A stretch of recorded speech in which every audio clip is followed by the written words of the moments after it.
Mtakatifu Baba mbinguni, Mungu Mwenyezi, Muumba mbingu na nchi, wewe unastahili kuabudiwa. Wewe tegemeo na tumaini, wewe msaada, wewe njia ya kweli, njia ya wokovu, mfalme wa amani, mwenye upendo usiyetaka mtu wako yote ule uliyemuumba aweze kupotea. Na bariki na kutakasa neno hili, ukalipake upako wako mtakatifu, kalivike nguvu ya wokovu ya kuweza kuokoa watu, kuwavuta watu wako kwako, watu ambao wamepotezwa na shetani na kuharibiwa mawazo yao ya kiroho na kuweza kupelekwa na kufanywa kuwa mateka wa shetani kwa kuipenda dunia kuliko kukupenda wewe mtakatifu, kwa kutamani tamaa za mwili za dunia hii kuliko kupenda wokovu wako. Na bariki neno hili, bariki na kinywa hiki, ukatoe kibali cha kutumia chombo hiki kama speaker kwa ajili ya kupeleka ujumbe wako ambao ni updated kwa watu wako, wakapokea wokovu na baraka na uzima kupitia neno hili katika jina la Yesu Kristo. Amina. Haleluya. Bwana Yesu asifiwe sana. Ndio.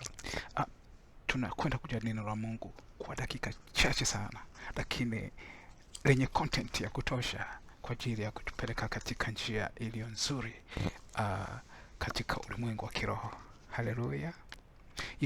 Ni kama vile warning, tahadhari na angalizo katika maisha ya ulimwengu huu, maisha ya utakatifu, katika safari tuliomo ambayo wengi wamedanganyikiemo kwa sababu ya kudanganywa na vitu vidogo vidogo vya kipuzi ambavyo ni vya kupita, ambavyo si vya kudumu na kutuharibia hatima yetu ambayo ingekuwa njema, ambayo ni ya milele. Haleluya.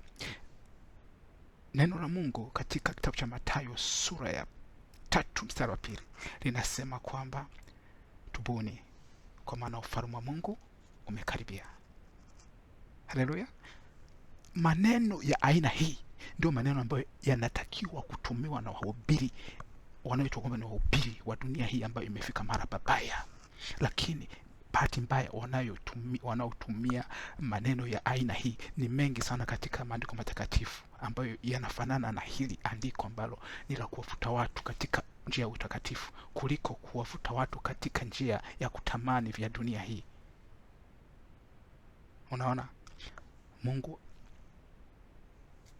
akujalie neema hii leo, wewe ubadilike, uache kuwa mtu mwenye kupenda injili na mafundisho ambayo yanakupeleka katika habari ya mawazo mazima ya miujiza, tamaa ya miujiza, kupata magari, kupata magorofa, kupata mapesa, kupata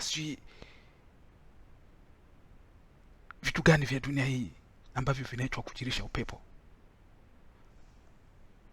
Neno la Mungu katika injili kama ile ambayo Paulo mtume anaiongea kwamba mtu asipopokea injili kama ile, ile injili ambayo walihubiri kina mtume Paulo, ambayo haina utofauti na injili ambayo walihubiri Yesu Kristo mwenyewe pamoja na mitume wengine kama wakina Yohana, ambayo ni injili ya kuwaalika watu katika wokovu na kuziacha dhambi, kutamani ufalme wa mbinguni kuliko kutamani mali na anasa za dunia. Mtu anayehubiri injili ambayo iko kinyume na hii, maana yake huyo amelaniwa. Mtume Paulo aliongea. Siku nyingine tutalijadili kwa kina. Huu ni wakati wa kila mtu kutamani injili inayomfundisha ukweli wa neno la Mungu, kwamba Mungu anataka nini. Je, unafikiri Mungu anataka tutafute pesa? Au unafikiri Mungu anataka tujenge magorofa? Unafikiri Mungu anataka tupate vyeo serikalini? Unafikiri Mungu anataka tupate sifa katikati ya watu kwamba huyu bwana ni maarufu, anatembea gari la mabilioni? Injili nzuri ni ile ya kukufundisha kwamba Mungu anataka uweje. Mungu anataka tuweje. Haleluya. Wakati huu Yohana akihubiri injili hii akisema tubuni, kwa maana ufalme wa Mungu umekaribia.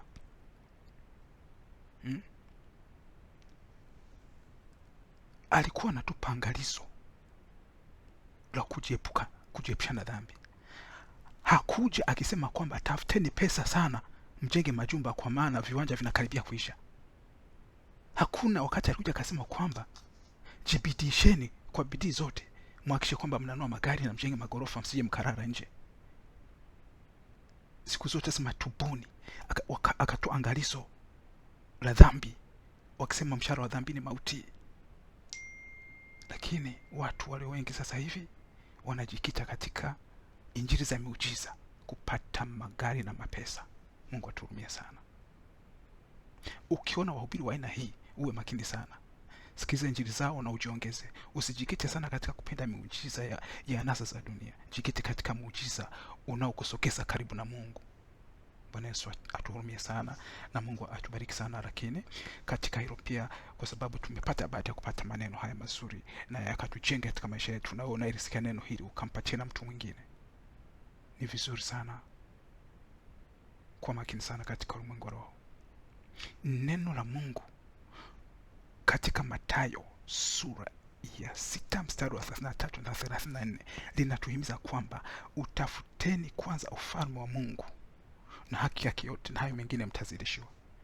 Sasa wewe unatafuta nini kwanza? Unatafuta pesa kwanza, halafu na ufalme wa Mungu utazidishiwa? Au unatafuta magari na magorofa na mapesa na halafu ufalme wa Mungu utazidishiwa? Priority kipi kiche cha kwanza? Jikite katika kutafuta utakatifu, na ukiupata uulinde, utunze. Utakatifu unatafutwa na unalindwa na unatunzwa kwa sababu ya kwa njia ya kumaintain, kupenda kusikiza neno la Mungu, kupenda kusoma neno la Mungu wewe mwenyewe, kupenda kuomba, kufunga kwa maombi na kufunga kwa kawaida, na kujilinda na dhambi, kuchukua msalaba wako, kuvumilia mapito na majaribu unayopitia. Hizo zote ni harakati za kutafuta ufalme wa mbinguni. Haleluya! Ndiyo watu wa Mungu, ni vizuri kujua kwamba vitu vya dunia hii ni vya kupita, na neno la Mungu hili katika kitabu cha Mhubiri katika sura ile ya 2 mstari wa 17, neno la Mungu linatuambia kwamba vitu vyote vya dunia hii ni kujirisha upepo, ni sifuri, havina maana yote ile. Kitu chote kile cha dunia hii unachokitafuta na ukipata ambacho ni cha kimwili ni ubatili, inaitwa kujirisha upepo, ni sifuri kabisa. Lakini utakatifu, wokovu ndio sio upepo. Ndio unapotafuta wokovu haujirishi upepo. Unapotafuta wokovu pale unakuwa unatafuta vyote vya maana. Jipendekeze kwa Yesu kwa kutafuta wokovu, naye atakupenda. Haleluya! Epuka injili zinazokuelekeza kwenye concept na dhana ya kuuvuna ulimwengu. Kwani neno la Mungu sinaongea kwamba ni rahisi kuangamia kupenya katika tundu la sindano kuliko watajiri kuingia katika uzima wa milele? Sasa kwa nini injili hizo nyingi zinazohubiriwa zinajikita katika mafanikio ya kimwili ya kupata pesa na magari na majumba? Hizo ni fake gospel ambazo mimi mara nyingi nimekuwa na tabia kuzita gossips. Gossips ni kama vile majungu tu. Ni injili majungu, ni injili majungu. Fake gospel. Gossips. Prefer the real gospel. Penda injili ya kweli ambayo haikupeleki na kukuhamasisha na kukusisitiza katika kupenda ulimwengu. Neno la Mungu linakataza kuipenda dunia na mambo yake yaliyomo, kwa maana linasema kwamba mtu akipenda dunia hii, kumpenda Bwana Mungu hakumo ndani yake. La sivyo unakuwa ni unafiki. Ukishaona moyo wako una spirit ya kupenda vya dunia, mapesa, magari, majumba, fahari, maheshima ya kuheshimika na watu. Heshima, tutafuta heshima ya nini? Utukufu na heshima ni vya Mungu. Wewe unataka utukufu wa aina gani? Kuna mambo mengine watu wanafanya hapa duniani ili kusudi watukuzwe na watu. Sasa wewe utukuzwe ni nani? Wewe ni Mungu. Leo hii hata kuna baadhi ya watu ambao ni wahubiri wanakubali kwenda kuzimu, akachukua akakabidhiwa upako na shetani, ule upako mchafu, ili kusudi akija huku akisimama atakichukwani kama anahubiri, ionekane mahubiri ambayo anahubiri yako very powerful, akiombea watu ni kula mieleka tu chini, wengine kabisa wanapokea uponyaji, kumbe wako wanaponywa na shetani. Shetani anatenda miujiza. Halafu hata kuambia kwamba eti amefurahi kwamba amepata sifa, kumbe Ndio madhumuni yake makuu. Anataka avume, anataka awe awe maarufu kuliko fulani, awe maarufu kuliko fulani. Anaangalia, mbona Christopher Makasege akihubiri watu wanafurahi sana, mbona anaona kama vile anapata heshima sana. Anaona wivu. Mbona mhubiri fulani ambaye yeye anamfahamu, mbona akihubiri anapata watu sana, mbona watu wanapenda sana hata chaneli zake, mbona akienda kuhubiri mara anapata watu wengi. Sasa nitakwenda nikatafute nguvu kumshinda.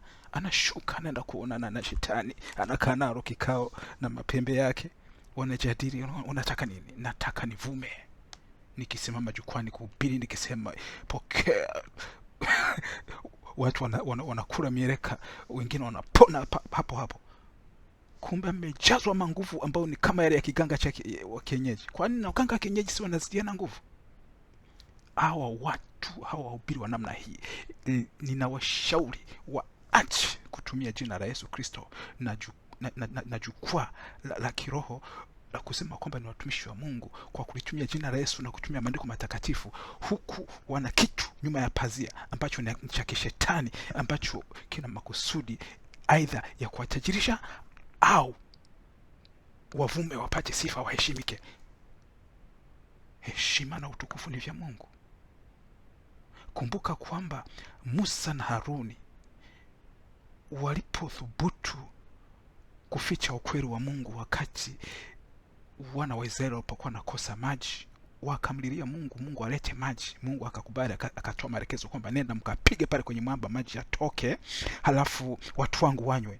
Halafu Musa na Haruni wakaenda kuwakusanya watu, wakasema sasa njoni, mimi Musa na ndugu yangu Haruni tunataka kuwafanyia muujiza mpate maji. Mungu alichukia kabisa, kwa sababu Mungu, utukufu na heshima ni vya Mungu. Na tena Mungu hahitaji kuibiwa sifa zake, na utukufu wake. Anahitaji utukufu wake na heshima yake viheshimike, vilindwe, viachwe, kama vilivyo vyake vibaki ni vyake. Kama una tabia ya kuiba, iba vingine, usibe utukufu na heshima vya Mungu. La sivyo kuna moto uko unajikongea na utakuchoma. Sasa hii ilikuwa ni kamesi kadogo kwa ajili ya watumishi ambao ni wadanganyifu. Lakini sasa neno la Mungu linasema kwamba kama yupo mhubiri ambaye anafundisha mafundisho ya uongo, amelaaniwa. Mtume Paulo ndiye anaongea. Na sasa cha kujiuliza ni kimoja: kama mtu anayehubiri injili ya uongo amelaaniwa, sasa je, yule anayepokea hiyo injili ya uongo anakuwaje salama? Si ni kurithishwa mafundisho ya laana? Kwa hiyo mtoa na mpokea wote wamelaaniwa. Mtoa rushwa na mpokea rushwa wote ni wenye hatia. Mtoa mafundisho yenye laana au ambaye amelaaniwa, mafundisho ambayo anayatoa wale wanayopokea na kuyakubali, hususan kama wamepata bahati ya kuibiwa siri kama hizi ambazo leo inajaribu kuwatobolea, halafu asizithamini, akaona kama ni upumbavu. Huyu mtu hayuko ananielekeza jinsi ya kupata gari wala pesa, halafu anaanza kuniambia sijui nini na nini. Halafu wakati umeusikia huo ukweli na neno la Mungu limekueleza wazi, umelaaniwa. Lakini hiyo laana bado unaweza ukatafuta msaada ukajiondoa wako. Tafuta kwanza ufalme wa Mungu na hayo mengine utazidishiwa. Haleluya. Hiyo ni Mathayo 6:33 mpaka 34. Watu wa Mungu, tuwe makini sana. Huu ni wakati wa spiritual revolution. Wakati wa mapinduzi ya kiroho, wakati ambapo watu wanapaswa kuwa makini sana na habari nzima za kiroho, injili na mafundisho ambayo yanaenea mitandaoni na live, ana kwa ana, saa nyingine paka katika machapisho. Kuwa makini sana. Ni nyakati za kujiongeza. Kama hauna akili ya kujiongeza na kuwa makini, unaumia, unaambulia maumivu. Tuwe macho, tuwe macho, tuwe macho. Acha kufurahia sana uwepesi wepesi wepesi, kwa sababu vitu vya shetani viko simple sana, na halafu ni vyepesi. Kama mtu ameshuka zake kuzimu huko akajazwa manguvu na shetani, kwamba utakayemgusa lazima atasikia kitu kimetokea ndani yake. Utaenda hata kwa mtu, utapiga magoti, baba mchungaji, siji bishope, naomba uniombee mimi, kwa kweli niko na shida ina. Akikuombea unasikia hata na kitu moyoni nimepokea. Kumbe umepokea nini? Vifurushi vya shetani. Unaenda kwa mchungaji, baba mchungaji, mimi sina mafanikio kabisa, biashara nazozifanya wala hazisongi mbele. Pole sana mtoto wangu, nakwenda kukuombea. Amini kwamba unapokea, na mimi najua utapokea tu. Sasa piga magoti, tunakwenda kuomba tena. Naomba kabisa kwa jina la Yesu. Anaanza shakara bagara bagara shangara bagara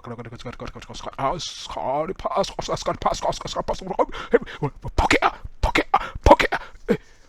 Unaanza kuna pakana mieleka, halafu unaondoka unasema leo nilipoombewa, nilipomweleza pastor shida yangu, ameniombea na mimi kabisa nikaona kwamba nimepokea. Halafu baada ya siku si nyingi unaona kabisa unaanza kupokewa, unaanza kuona biashara yako inaenda.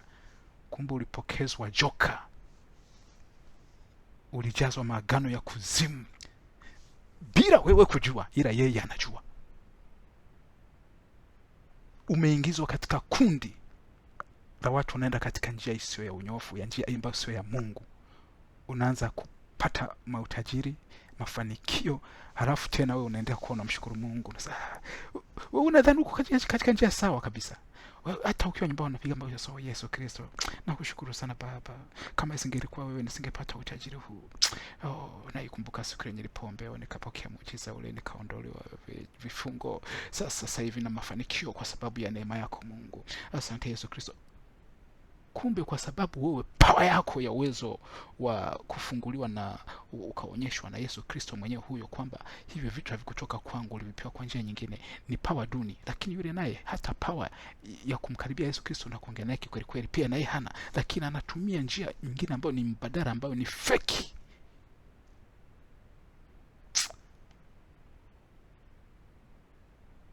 Tafuteni kwanza ufalme wa mbinguni na haya mengine mtazidishiwa. Jamani, tubuni, ufalme wa Mungu karibu.